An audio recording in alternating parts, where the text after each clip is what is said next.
जय हिंद दोस्तों, स्वागत है आप सभी का हमारे YouTube channel student study platform पर। दोस्तों, आज के इस वीडियो में हम बात करेंगे शिक्षा जगत की तमाम बड़ी खबरों के बारे में, जो कि आपके लिए अति महत्वपूर्ण है।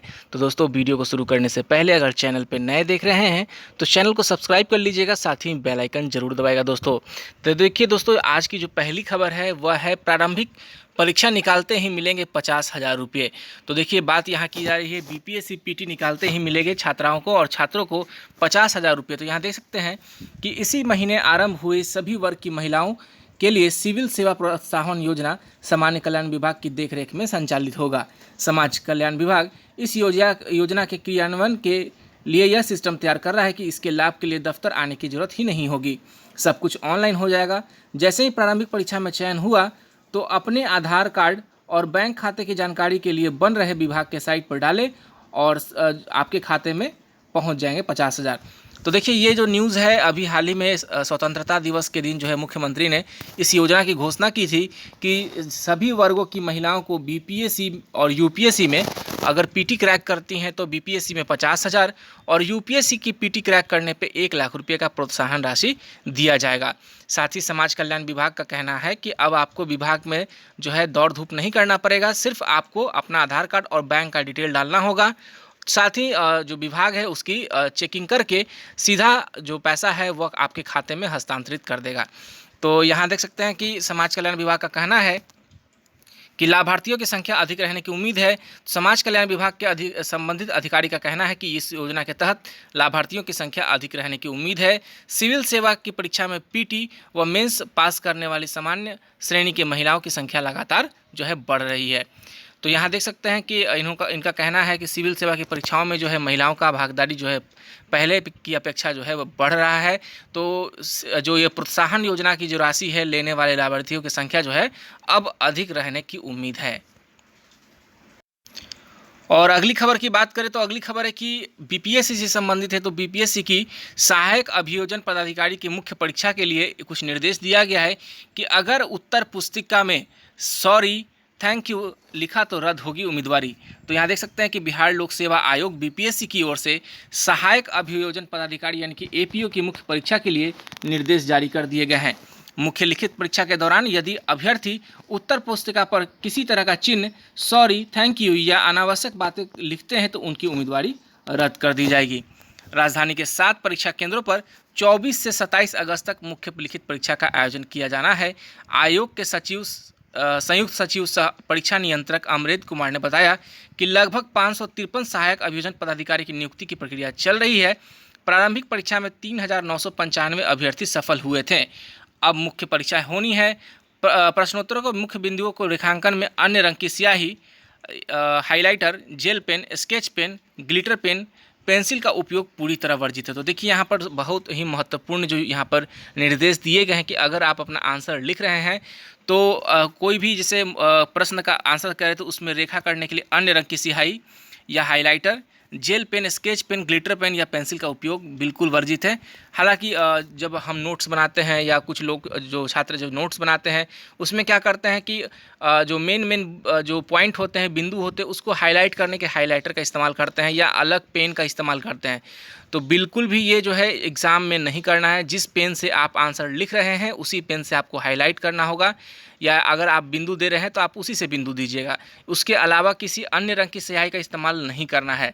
और निर्धारित जगह के अतिरिक्त कहीं भी किसी का नाम, अवांछित अंक लिखने, परीक्षक वीक्षक के हस्ताक्षर के स्थान पर अपना हस्ताक्षर करने, करेंसी नोट रखने की स्थिति में उम्मीदवारी रद्द कर दी जाएगी। तो बहुत ही कड़ा निर्देश दिया गया है यहाँ पर बीपीएससी के द्वारा कि अगर आप उत्तर पुस्तिका में किसी भी अवांछित अंक लिखते हैं, हस्ताक्षर करते हैं, पैसा रखते हैं, नोट रखते हैं, तो इस कारण जो है आपकी उम्मीदवारी जो है यहाँ पे रद्द कर दी जाएगी। अगली जो खबर है यह समाज के लिए बहुत ही अच्छी खबर है। तो अब किन्नर भी बन सकेंगे शिक्षक। तो राज्य में आने वाले दिनों में किन्नर भी शिक्षक बनेंगे, स्कूल में बच्चे को पढ़ाएंगे। राज्य में प्रारंभिक विद्यालयों में शिक्षक बनने के लिए शिक्षक पात्रता परीक्षा पास होना जरूरी है। इससे पहले पेपर की परीक्षा पास करने वाले एक पहली और 5वीं कक्षा के शिक्षक बनते हैं और दूसरी पेपर की परीक्षा पास करने वाले 6ठी से 8वीं तक के शिक्षक बनते हैं। माध्यमिक विद्यालयों में शिक्षक बनने के लिए माध्यमिक शिक्षक पात्रता परीक्षा यानी कि STT का पेपर 1 पास होना और उच्च माध्यमिक विद्यालयों में शिक्षक बनने के लिए माध्यमिक शिक्षक पात्रता परीक्षा का पेपर 2 पास होना जो है ज़रूरी है। और शिक्षक पात्रता परीक्षा के पहले पेपर में परीक्षा बैठने के लिए इंटरमीडिएट के साथ प्रारंभिक शिक्षा में 2 वर्षीय DLED पास होना और दूसरे पेपर की परीक्षा में बैठने के लिए स्नातक के साथ DLED या B.Ed की योग्यता अनिवार्य है। तो यहाँ देख सकते हैं कि अब जो है यहाँ पर किन्नर भी जो है अब शिक्षक बनना चाहते हैं। तो माध्यमिक शिक्षक 9वीं 10वीं कक्षा में पढ़ाते हैं, जबकि उच्च माध्यमिक 11वीं 12वीं कक्षा में। तो अपने इस सपने को साकार करने के लिए योग्यताधारी किन्नर भी B.Ed की पढ़ाई करना चाह रहे हैं। तो देखिए यहाँ पर जो है अगर जो भी ये किन्नर लोग हैं, अगर ये पढ़ना चाह रहे हैं तो बिल्कुल ही इनको सरकार की तरफ से जो है मांगों की मानी गई है और अब ये जो है B.Ed की परीक्षा भी पास करेंगे। तो सबसे बड़ी चीज़ कि अगर ये B.Ed की परीक्षा पास करते हैं तो आने वाले दिनों में जो है आपके प्रारंभिक स्कूलों में और माध्यमिक स्कूलों में इन किन्नरों की भी भागीदारी आपको देखने को मिलेगी। तो ये समाज में बहुत अच्छी पहल है कि जिन किन्नरों को समाज जो है बुरी निगाह से देखता था, अब वह आपके बीच शिक्षक बनकर आएंगे। अगली खबर है, शुरू हुई इंटर में नामांकन प्रक्रिया। तो देख सकते हैं राजधानी के अधिसंख्य के स्कूलों ने शुरू किया छात्रों का नामांकन। तो बिहार विद्यालय परीक्षा समिति द्वारा इंटर में नामांकन के लिए प्रथम मेधा सूची जारी करने के बाद शनिवार को राजधानी के अधिसंख्य के स्कूलों में नामांकन शुरू हो गया। शनिवार को राजधानी के श्रीचंद हाई स्कूल में 12 छात्रों ने नामांकन लिया। स्कूल के प्रधानाध्यापक डॉक्टर फैज अहमद का कहना है कि यहाँ पर विज्ञान एवं कला की पढ़ाई होती है। आज विज्ञान में 5 व कला में 7 बच्चों ने नामांकन कराया। यहाँ पर कुल 240 सीटें हैं। और शास्त्री नगर स्थित बालक हाई स्कूल की प्रधानाध्यापक रिंकी कुमारी का कहना है कि आज कुल 10 छात्रों ने नामांकन लिया। 7 छात्रों ने विज्ञान एवं 3 छात्रों ने कला विषय में नामांकन लिया। तो यहाँ देख सकते हैं कि अब जो है यहाँ पर इंटर की नामांकन की प्रक्रिया शुरू हो चुकी है। छात्र जो है इंटर में नामांकन ले सकते हैं। तो जो भी छात्र इंटर में नामांकन लेना चाहते हैं वह अपना जो है BSAB के वेबसाइट से इंटीमेशन लेटर डाउनलोड कर लीजिए और जिस भी कॉलेज में आपका नाम आया है आप वहाँ जाकर एडमिशन ले सकते हैं। अगली खबर है कि देश के 202 शहरों में आयोजित होगी नीट। तो देश के मेडिकल कॉलेज में नामांकन के लिए 12 सितंबर को देश भर के 202 शहरों में नीट होगा। शहर एवं परीक्षा केंद्र की सूची नेशनल टेस्टिंग एजेंसी ने जारी कर दी है। परीक्षा दोपहर 2 बजे से शाम 5 बजे के बीच होगी।